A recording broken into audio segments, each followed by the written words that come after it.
There are a lot of good movies out there, but most of them all have one thing: a villain. And sometimes those villains are great at their job, and sometimes they're just crap villains. But in today's video, I'm going to be going through 5 villains that changed the world. And watch till the end, because you may not agree with at least one of these choices.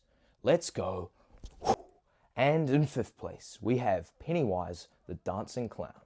Now, I shouldn't have to explain myself too much, besides the fact that he literally embodies whatever you fear the most. It doesn't really get more evil than that.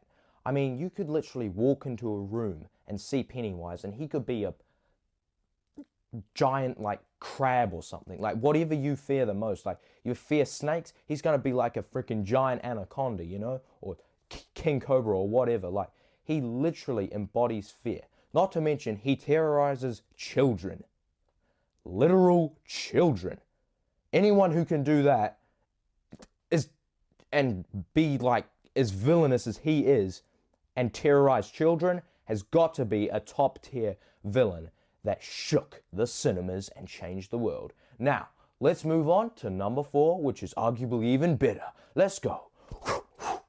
And in 4th place, we have one that I think is a bit controversial. Koba from Dawn of the Planet of the Apes. Now guys, hear me out on this one. I think that this character is one of the most complex movie characters I've seen. He resembles the exact, he's like a mirror effect of Caesar. Like, you've got Caesar, right? And then you've got Koba. Koba is just like the negative version of Caesar. You can't, you just, like, and he literally embodies brokenness and a will and a motive to dominate. Like, he just possesses a, what's the word I'm looking for here? A real, he's just really determined to dominate his peers and the rest of the world. Humans wronged him, and now he's coming back to dominate. And he didn't care how he got his power. He just knows that once he did that thing that he did to Caesar in Dawn of the Planet of the Apes, he was going to lead the apes into war. And then they would in return, in somewhat without noticing, treat him as their new leader. It's great. It's complex. I love it. He's a great villain.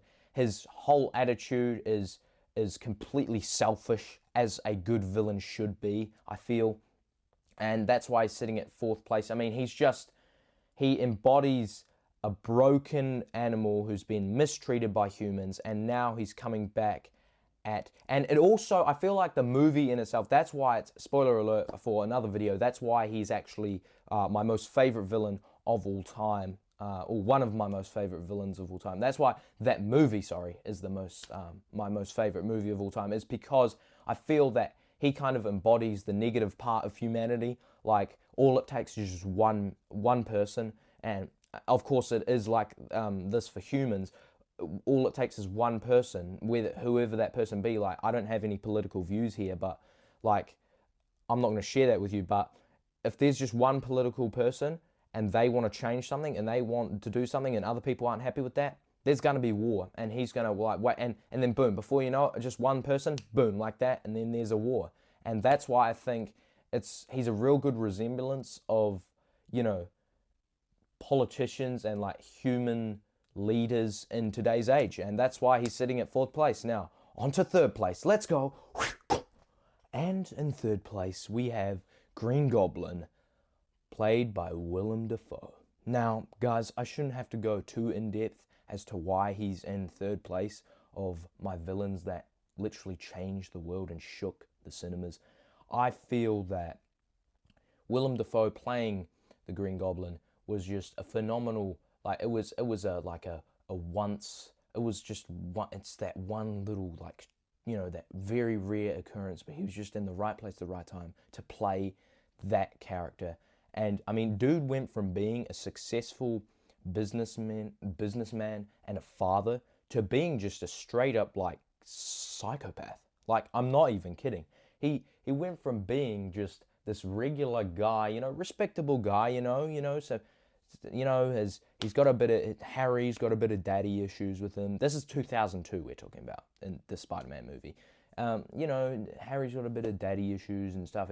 He doesn't feel like he can live up to, you know, Norman Osborn, you know, because he's just Harry Osborn, and, you know, he's not as great as his father, and he's going to be living off his daddy's money, you know, and he has a bit of daddy issues. Let's just say that, all right, to say the least. But it's not really about him. It's about Willem Dafoe playing Norman Osborn. Now, Norman Osborn went from being, just, as I said before, regular guy, and then he just went just full crazy. His demeanor is quite like just someone who embodies evil. Like, he had no, what, in my opinion, what makes a really good villain, like, broken villains are villains that you can understand and villains that you can relate to. However, a pure evil villain is a completely different caliber of villain, like, completely and utterly. Because when you've got someone who's pure evil and has no real, you know, I mean, there's no reason to become evil, right?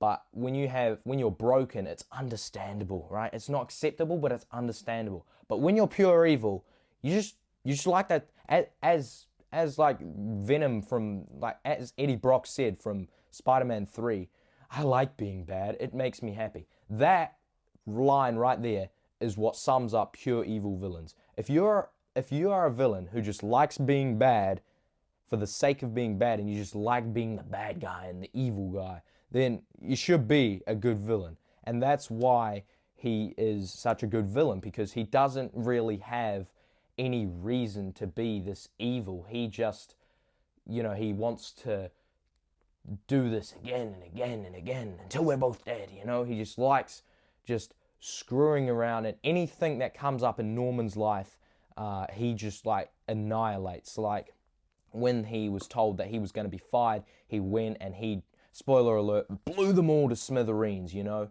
And yeah, that's why he's sitting at number 3. Also, Willem Dafoe can he can go from being a regular guy, and then when the Green Goblin sort of takes over Norman Osborn's body, if you will, he goes from being regular guy to psychopath, and he embodies evil, and that's why he's sitting at 3rd place. Now let's move on to 2nd place. Oh, and 2nd place. Now we're getting to the really good villains, like the serious business ones, guys. And in 2nd place, of course, we have Joker, played by Heath Ledger. Now, his performance was chilling. Throughout the whole film, no matter how many times I watch the film, I always feel like I'm consistently being entertained. And that's why, again, surprise, surprise, it's one of my most favorite movies. It's quite funny, actually. A lot of my favorite movies, the reason they are my favorite movies is obviously because they have a lot of good villains. So it seems that villains do make up quite a lot of what it is and what it means to be a good movie, is having a good villain. You got to have a good protagonist, but the antagonist is very important too. But yeah, anyway, so Heath Ledger Joker, absolutely brilliant, guys. I think that his performance, I mean, unfortunately, he did sadly pass away after playing this, but I will say this, what a role to finish on. You know, he finished on a powerful, he left a mark, and that movie, you know, it's one of the most highest rated movies. I don't know if you guys know this, but it's one of the most highest rated movies ever on IMDb, sitting at about maybe like 2nd or 3rd place, I think, overall in like the 250 top rated movies. It's sitting at like maybe number 3 or number 4, maybe number 4. I don't know. It's got like 9 out of 10 on IMDb, and I think it's just a really fantastic movie. And I think the Joker, Heath actually carried a lot of that movie being, like, he carried that movie quite a bit. His performance felt so real, and he got into character so well, and like, I feel that it felt like I was watching, you know, not just a character, someone who had actual meaning. Like, his performance and his character's like motive and, you know, goals was so moving to me. And but at the same time, he was someone who could, like, you could relate, like, you not relate to. I'm not a psychopath, guys, but he was someone that you could, like, understand, and someone that you could actually like go, well, hey, he's not wrong there. Like, he's trying to make a point here. I see what he's getting. Like, his whole thing throughout the movie, guys, was to make a point. And look, whatever you guys want to say, whether he did or he didn't, in my opinion, at the end of The Dark Knight, I feel that he won, okay? I feel that he won. When he was dangling upside down and, you know, Batman was sitting there and he was like, oh, you didn't think I would give up the fight for Gotham's soul in a fist fight with you, did you? No, I took Gotham's White Knight and I brought him down to our level. And basically what he means is he just chatted up Harvey Dent after he did what he did to him, and his plan, his thinking, even though for a crazy guy, he's really got that thinking going on there. And for me, that's why he's sitting at second place, because he's a villain that you can understand, and he has good motive. He has clear goals. He knows what he wants to do, and for him, it's not about the money. You see, it's not about the money, it's not about power. It's not about the money. It's about sending a message, delivering a point, and that's why he is sitting at second place, and why he is, in my opinion, the second best villain to ever have graced the big screen. Now, let's move on to the first place. Let's go. And finally, in first place, of course, we have the great, the evil, the feared Darth Vader. Now, guys, I shouldn't have to explain why Darth Vader is sitting at first place. His whole arc as a villain, his whole villain arc is just chilling to the bone. Let's put ourselves into the Star Wars universe quickly, right? If you came across this cyborg man, you look at him, he looks at you, fear. It's not good. He is him, okay? He is him. He killed literal younglings, children. He killed children in cold blood. He was asked to do a task, and he went and did it, right? Now, a lot of people think he's just this, and George Lucas himself said this, a lot of people think that he's just this big, you know, sort of evil guy who, you know, has no heart. George Lucas, these are George Lucas's words, right?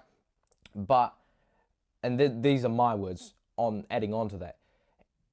He's not, you know, and that's also what George Lucas went to say is, he's not, you know, here's a guy who's lost everything. And I was like, and then that made me switch on, and I was like, oh crap, he actually has lost everything. So not only, like, people just think he's the greatest villain of all time because, oh my God, he's so evil and he delivered the biggest twist in cinematic history and, Luke, I am your father. But that's not it, you know, like, here's a guy who's lost everything. And that, when George Lucas said that, and when I heard him say that, I switched on and I was like, oh wait, that's not, he's lost everything. He has. I mean, he lost, think about it, from the moment from the moment in Phantom Menace, right? Phantom Menace, not the greatest film, right? But when he was a little boy, right, he lost his home, he lost his mother to go and train to be a Jedi, right? His master was killed. The only person, may I add, in the Jedi Order that believed in him was killed right in front of him, right in front of his eyes, and then his apprentice trained him, and he ended up losing him later on. And he fell in love, and then he lost his fell in love, and his wife was pregnant, and then all right, let's just go over it real quick. He lost his home, he lost his mother, and then he lost the only person who believed in him, which was Qui-Gon Jinn. He lost him, right? And then he lost his best friend, which was Obi-Wan, a best friend and mentor to him. And then he lost his wife, and then he lost his children. And then, on top of all that, he loses his legs and one of his arms and his ability to move freely and breathe freely. I mean, he has, like, quite literally been in the gutter this whole time, guys. He has lost a lot. Like, all right, let's just go over it real quick, right?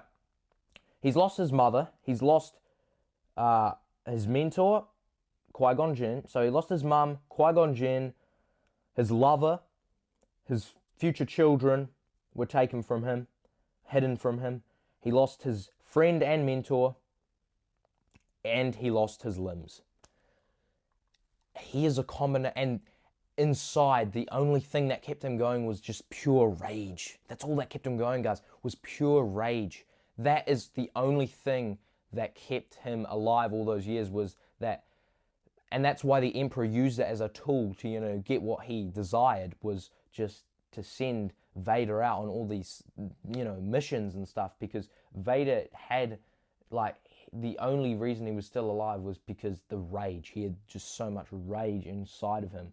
And he was broken and he was pure evil. He was both mixed into one to make the perfect combination of any villain that's ever existed. And that's why Darth Vader is sitting at first place for villains that changed the world, in my opinion. Whew. This is giving me literal chills, even though I'm in the sun.